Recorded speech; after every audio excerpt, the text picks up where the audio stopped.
On va faire une petite parenthèse sur le système d'articulation, hein, parce que c'est pas évident. Alors, lorsque j'étais comme ça, on peut se poser beaucoup de questions. Comment faut-il articuler le doigt?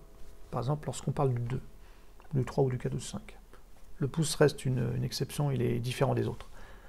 Alors, comment on fait? On fait ça, on pousse, ou bien on tire, ou bien on joue au bord, ou bien quoi? Bon. Eh bien, il se passe la chose suivante. Normalement, c'est un petit peu l'image de la canne à pêche. Hein? D'une façon ou d'une autre, c'est comme ça qu'il faudrait pratiquement toujours procéder. On lève le doigt, c'est un petit peu comme une canne à pêche, et la canne à pêche, on va la lancer loin devant. Vous voyez? Et lorsqu'on relève la canne à pêche, on se remet comme ça. Donc il y a une espèce de truc au ralenti. Si je devais ralentir, ça ferait un truc comme ça. Mais avec un mouvement moins prononcé, hein, c'est-à-dire que c'est presque invisible, on ne voit pas vraiment. Ce qu'il faut se dire, c'est on lève la canne à pêche, puis on va lancer loin devant. On va lancer loin devant. On peut lancer carrément loin devant. Alors, si je veux lancer encore beaucoup plus devant, vous voyez, je vais carrément lever mon poignet pour être sûr de lancer très loin dans les touches. Vous pouvez vous entraîner à faire ce genre de truc, c'est-à-dire, je lève le doigt, et je vais essayer de jouer loin devant. Mais là, mon doigt est trop court, donc qu'est-ce que je fais? Je lève mon poignet, et j'arrive là. Je sais que c'est pas évident. L'objectif de cette petite digression, c'est de vous montrer comment marche le système d'articulation. Alors pour le 3, c'est pareil. On lève le 3, j'exagère un petit peu parce que je lève trop, hein, j'articule trop, et je vais le lancer loin devant, c'est-à-dire là. C'est comme si je voulais le lancer, c'est comme si je voulais jouer à plat. Ça c'est acceptable.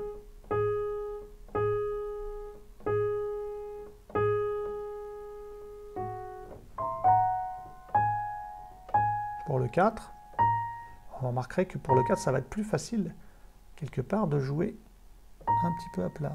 Ça va être plus facile. Ça veut dire que c'est cette phalange qui s'actionne. C'est la première phalange qui va bouger, qui est responsable de ce mouvement-là. Entre autres. Et le 5, alors le 5 c'est pareil. Là, c'est loin devant, quitte à qu'il soit un petit peu debout. Et ça, c'est vraiment difficile parce qu'on a un autre muscle qui est là, qui s'appelle l'éminence hypothénare, qui est difficile à contrôler. En tout cas, il faut le lancer loin devant. Vous voyez, je déploie, lorsque je veux jouer la note, je déploie mon doigt, il est en l'air, et seulement quand il est là, je le rabats. Quelque part, c'est encore une onde dans une onde, hein, c'est encore un système ondulatoire.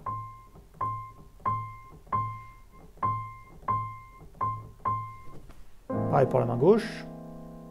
Vous voyez, je lève et je joue presque à plat. Jamais à plat. Toujours un tout petit peu courbé, éventuellement. On peut jouer courbé, bien sûr. Il y a toujours ce phénomène-là.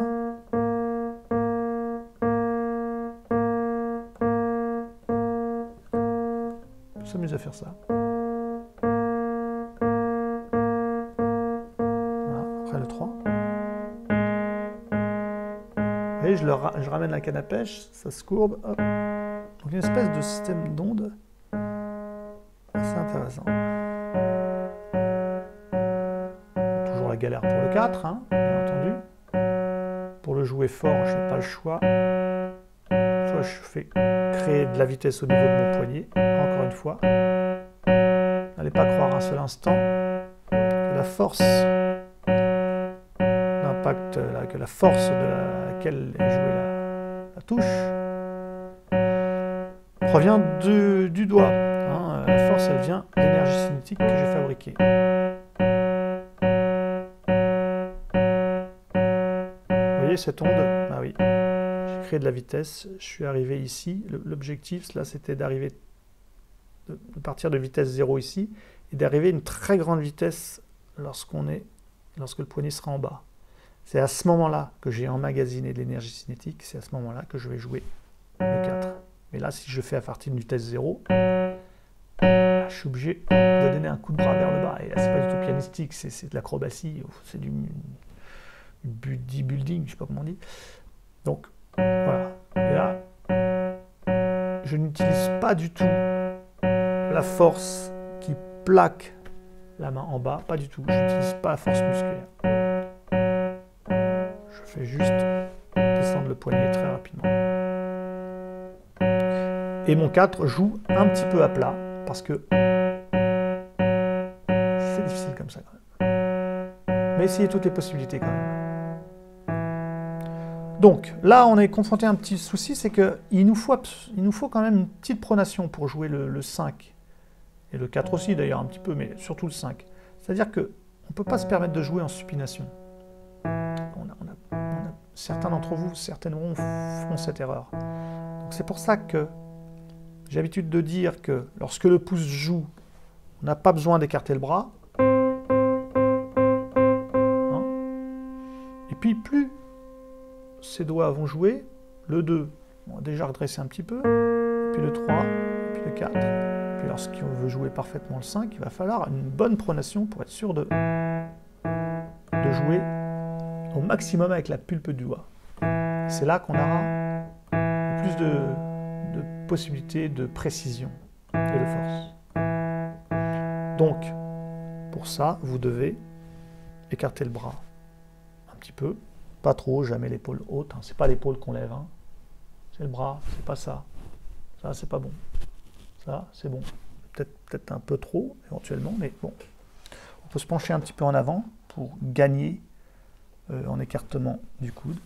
Et puis surtout, parce que vous pourriez avoir le coude dégagé et être en supination, vous voyez, donc ça va pas. Donc il faut tourner de façon à avoir la main comme ça. Remarquez à ce moment-là que mon pouce est pratiquement collé à mon index. C'est-à-dire que la commissure qui se trouve ici, elle est très petite, voire inexistante. Et oui, parce que regardez, si je me redresse là, j'ai de quoi mettre pas mal de choses là, mais plus je vais aller en pronation, je parle en tenue bien sûr, moins j'aurai d'espace ici. Et l'espace qui n'est plus là va être gagné quelque part un petit peu ici pour pouvoir jouer ce 5. Toujours pareil, je fais gagner, si je veux jouer fort le 5, je ne vais pas avoir tellement de choix, il va falloir que je fasse prendre une grande vitesse à ce poignet. Donc à partir de vitesse 0, c'est-à-dire que lorsqu'on est en haut, et je vais descendre ce poignet très très rapidement jusqu'à pouvoir jouer comme ça. Là j'ai fait au ralenti. Dommage que je n'ai pas de caméra qui permette de filmer à très grande vitesse. On aurait pu avoir un magnifique ralenti et puis analyser tout ça. Bon, on verra ça dans quelques temps.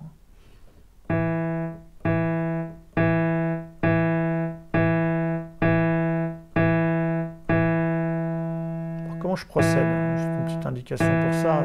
Peut-être que ça ne va pas vous servir, mais en gros, quand je suis ici, je fais comme une chute libre. C'est-à-dire, c'est comme si je dégringolais. Vraiment.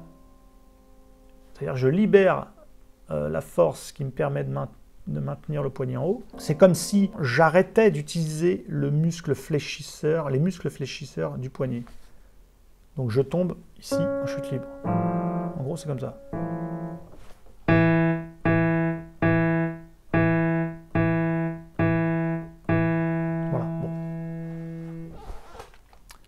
Voilà, alors cette vidéo est terminée. C'était le 3e épisode du système ondulatoire, et cette fois plus pianistiquement. Donc vous devez connaître ça un petit peu par cœur, vraiment, il faut absolument maîtriser ça. Vous en avez pour des semaines et des semaines, certainement. Hein. Alors je rappelle encore une fois que vous devez à tout moment, toutes les 30 secondes par exemple, vous demander est-ce que j'ai une épaule pas trop haute, hein, souvent quand on est crispé on a tendance à faire ça. Est-ce que vous êtes décontracté? Est-ce que vous avez mal aux bras ou aux mains? Vous devez tout le temps vous faire ce rappel à l'ordre, sinon vous allez être crispé et il suffit de très peu pour mettre en échec tout votre travail. Hein. Donc ça peut devenir du travail inutile dès le moment où vous avez une petite crispation, ce serait dommage. Pareil, si vous constatez que vous faites des grimaces,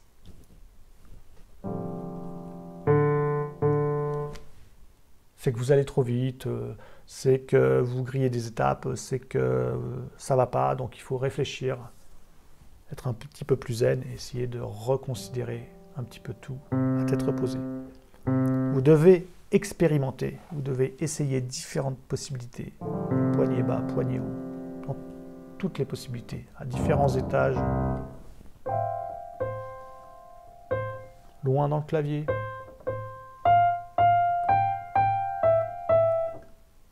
au bord des touches, voir ce que ça fait, c'est jamais très bien au bord des touches, etc. Voilà. Bon, bah, je vous dis au prochain épisode. Merci d'avoir suivi ce cours et à très bientôt.